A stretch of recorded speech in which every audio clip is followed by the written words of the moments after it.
Hi everyone, it is a beautiful day in Warsaw, and so I thought, hey, let's make a video. Although the subject of the video is not exactly going to be very reflective of the pleasantness of the weather, unfortunately. So it's been quite interesting. I've had a few conversations with friends lately who have reported that they've had kinds of fallings out with friends of their own, and digging a bit deeper into the relationships between them and their friends, the ones that they fell out with, it feels like they've got good relationships, quite strong, but their friends going through maybe a rough patch. And so I asked if it was likely that they were sort of lashing out in a way that doesn't have especially impactful consequences. So, you know, if you've got a friend, a good friend, you've had them for ages, you can rely on them fairly well, in the knowledge that you can sort of say things to them, or you can maybe often treat them in a way which maybe sometimes isn't entirely fair, but you know that that friendship is quite strong and can withstand such difficulties, let's say. And that seemed to be the case in both of these circumstances. Both of their friends were having very difficult times and they were quite frustrated in other areas, and so maybe they just felt a little bit more freer to lash out at this friend because they wouldn't face any real consequences, any damages as a result of that. And so that brings me to things like this guidance from the EHRC in the UK, where trans people are being obliged to use the bathrooms, or at least that's the guidance, that we should use the bathrooms of our gender at birth, amongst other things as well. And it's stuff like that. It kind of feels a little bit like an institutionalized version of what the friends of my friends are doing. And it's crazy because that whole narrative, all of that stuff that goes on in the media and in the politics and in those sorts of spheres is completely at odds with my experiences in my day-to-day life. I found that people are kind, they're nice, they're understanding. They will often bend over backwards to be accommodating and to help me feel included and validated. I get gendered properly by complete strangers in cafes and restaurants and wherever it is I find myself in the world. So it's really jarring that on the one hand you get treated with respect and politeness and whatever, but then on the other hand there's this whole crushing weight of the narrative of what's going on around that. And it's really strange because I remember as I grew up, I was taught that things like understanding and caring and being willing to hear people, especially people who are minorities, was seen as a kind of a good thing. It was as a positive. I remember learning these lessons in school, from family, from friends, from the church, from media. I watched every episode of Star Trek: The Next Generation, and the ethics and morality of those things sunk into me. And it's something that I strongly believe in. And these are lessons that I assumed everybody had learned everywhere. So it's really strange for me that culturally, we, as in the culture and society, are willing to listen to people who seems to be teaching quite the opposite of that. They're teaching fear, they're teaching hatred, they're teaching small-mindedness.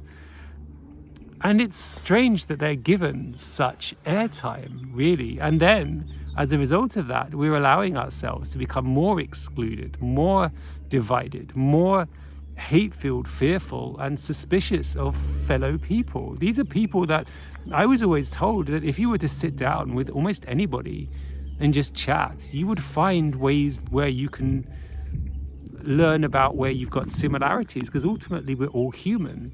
But we're giving the microphone more and more to people who would often label others as less than human. And we're permitting that, and we're giving them more airtime than people on the other side of that conversation who don't believe those things.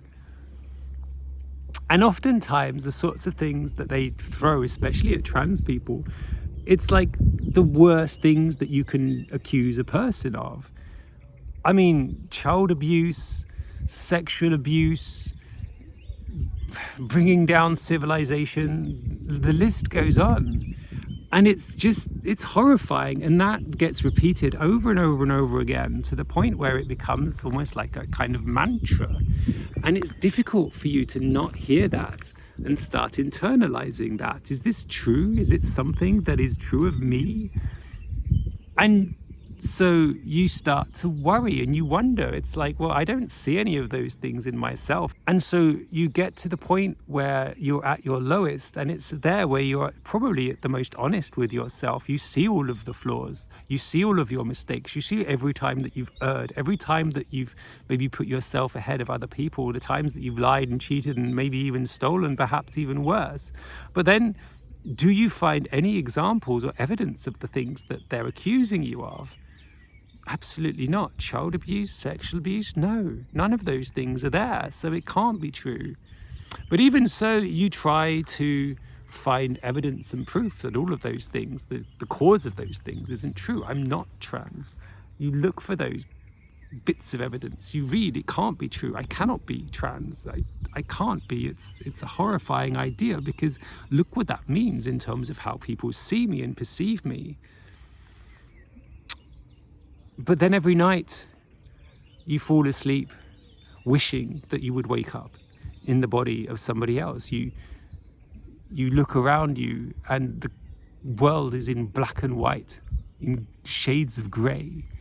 One step in front of the other becomes a kind of mantra of your own as you just strive to survive.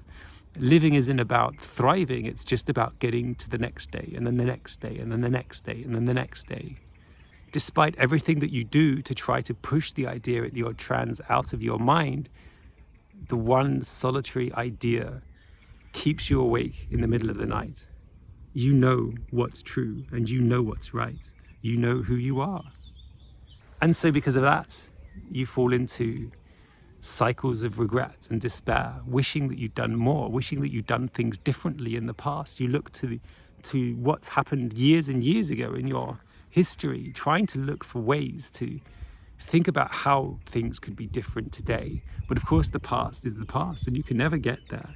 You're stuck where you are today, and so you're left frantic, desperate, bitter, and angry because you can't change those things. You're stuck with who you are today. And so what's next? Well, maybe you become bitter and angry and you take that out on others. You look for people where you can do those things without facing the backlash of your own. You look for smaller, weaker people, perhaps on the periphery, where no one's going to come to their rescue. You punch down and down and down and down, and oftentimes people cheer you on. Maybe they join in as well. You feel part of a group, each of you punching downwards towards people who don't have the power to punch back. But their misery only makes you mildly happy. That happiness, that joy feels like bitterness and ashes in your mouth, yet you continue punching. Or maybe you don't do that. Maybe instead you throw yourself into things which are a little bit more socially acceptable to try to find some kind of modicum of joy in your life. You try work, family, friends, hobbies. You throw yourselves into those things with energy and gay abandon. But again, despite the praise you get, despite being hoisted onto the shoulders of your colleagues and friends and family, all that joy feels empty and hollow because you still feel that there's something missing. Or maybe you give in, you listen to that voice inside you and you start to accept the person that you are.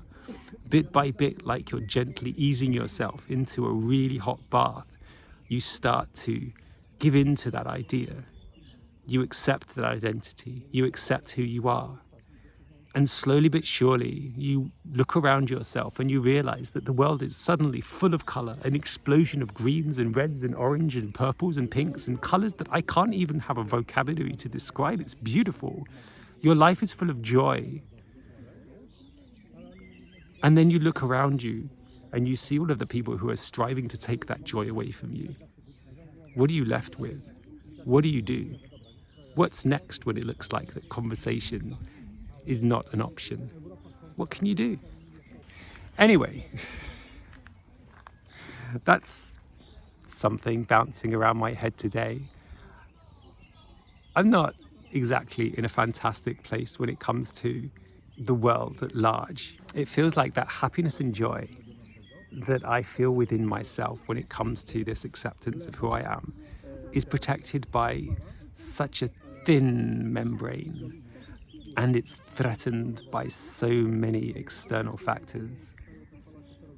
And it's so hard because I didn't ask for this. I didn't ask to be trans. I didn't ask to participate, to be put in the center of a storm where my whole identity has become this whole football for people to kick around, talk about us and not with us. I didn't ask to be a threat. The idea that I'm some kind of threat is sickening to me and so many others, and yet still I feel that I have to start so many conversations by trying to identify the things that I do that aren't threatening. Like I'm on the back foot already. Like maybe there's something to be said about the things that are said about me. And that's not fair, because I don't want to start off by acknowledging those accusations towards me and the people like me. I don't want to give any of those things credence, but it feels like I have to, because I need to prove that I'm not what they say I am.